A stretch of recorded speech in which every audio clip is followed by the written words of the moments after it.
Hello everyone and welcome back to my channel. In this tutorial, we will learn basic convergence in DFT calculation. Before we start the tutorial, please ensure that you have installed Quantum Espresso and all the necessary software package on your PC. If you haven't, please see my previous video on software installation.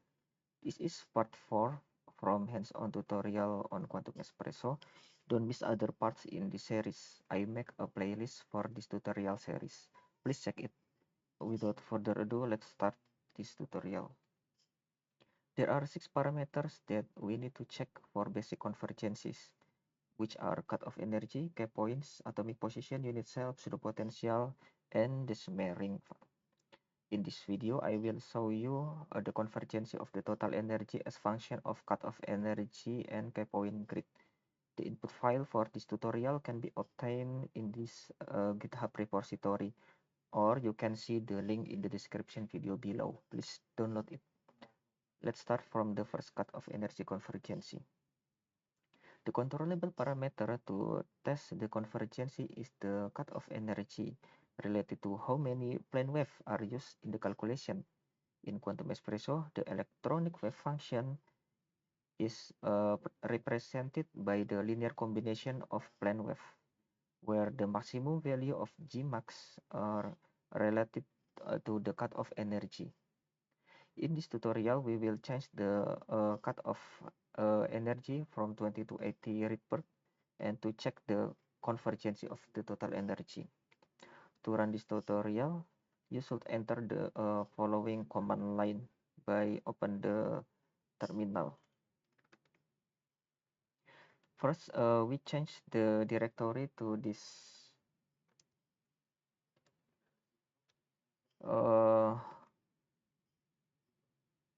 QSSP-gr ecat,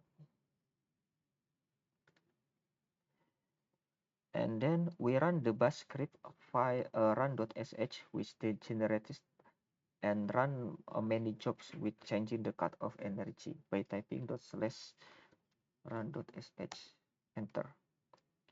Okay, while the calculations are running, let me explain the input file. This is the run.sh file. We run a self-consistency calculation with various ecat here. With various ecat, and we change the ecat from 20 to 80 and store the result in this calc minus ecat.dat file. Okay, and to check if the calculation is finished or not, you can see the directory here, QSSP-gr ecat. Yeah, still running. Please wait for a moment. Okay, the calculation is already finished, and you can open the output file calc.dat by typing.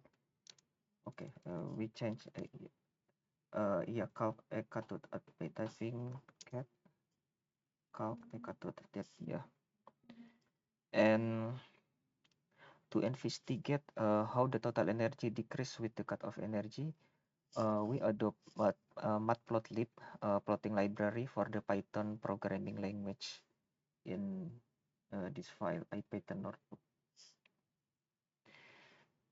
And here we would like to recommend you to install Python Integrated Development Environment or IDE such as JupyterLab or VS Code. For my case, I use VS Code to run Python. And for running matplotlib, we just open the here IPython notebook using VS Code here. and just run all. Yeah, and here we obtain the total energy plot for the plane wave cut of energy as shown in this figure. The total energy rapidly converges at around 30 Rydberg, and it saw a base converge value at 40 Rydberg. In principle, the result of the lowest total energy is obtained for infinity cut-off energy. However, the higher cut-off energy leads to more time-consuming calculation. The total energy difference between 40 and 80 is only 1 MeV, which is smaller than KBT at 25 MeV at 300 Kelvin or optical phonon energy 100 MeV. Therefore, in practice, maybe 40 Rydberg is good enough for this tutorial. Since most quantity can be computed using quantum espresso critically depend on the cut-off energy, it is essential to perform this test when running quantum espresso calculation. Note that sometimes the pseudo-potential file will suggest cut-off energy. By referring this value, we can select the cut-off energy. The suggested minimum cut-off energy is usually 40 to 60 Rydberg for ultrasoft pseudo-potential, while it is around 80 to 100 Rydberg for non-conserving pseudo-potential. Okay. Other controllable parameter to test for convergence of the total energy is K-point grid.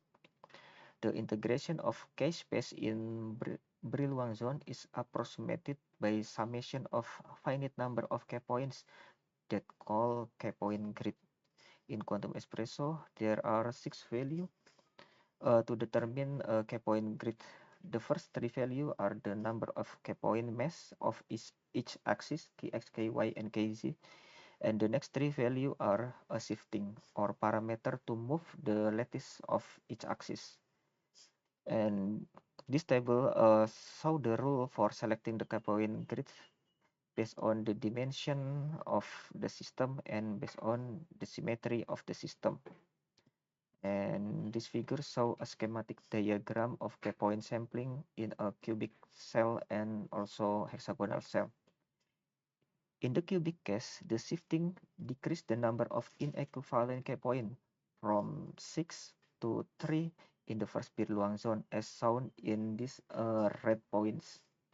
However, in hexagonal case, setting the shifting break hexagonal symmetry in Brillouin zone, so we need symmetry operation after the shifting, and it needs more K-point than the mesh without the shifting. So we should carefully selecting shifting depend on the symmetry of the system to calculate. Okay, to run this tutorial, we should typing this command line in the terminal. Open the terminal again and change directory to this directory, cd K-points. Yeah. Next, we run bash script run.hh, which consists of many jobs with changing the K-point grids. To run this, just // run.sh. Yeah.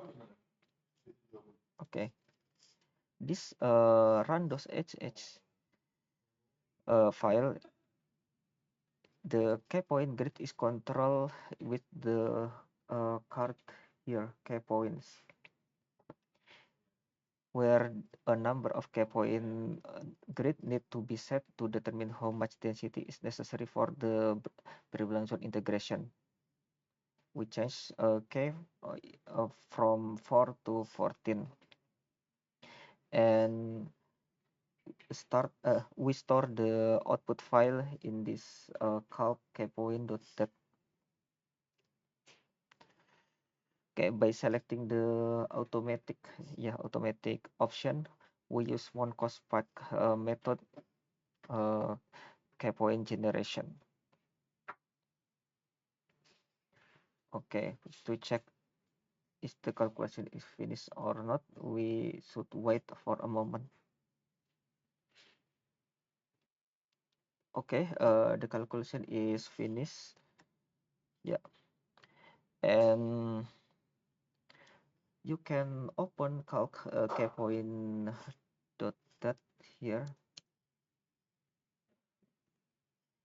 Yeah, with we will obtain the total energy plot as a function of kpoint. You can also make a plot the total energy as function a kpoint grid by running the Jupyter notebook here. To run the Jupyter notebook, please open the file ipnb here and just run all. Okay, we obtain the total energy plot as function of the number of K points as shown in this figure. Compare with the calculation of the cutoff energy convergence, the K point convergence does not occur monotonically, but it may show some oscillation around the convergence value. Since the convergence of 1 MeV or less for the entire system is our goal here, a K-point grid 10 by 10 or 100 is a reasonable choice. Yeah. And for the summary, we have calculated the total energy convergence test for cutoff energy and K-points. The reasonable cutoff energy for graphene is around 40 to 60 Rydberg with the number of K-point 10 by 10. And in the next tutorial, we will discuss the optimizing atomic position and the lattice parameter. So stay tuned and see you in the next video. Bye bye.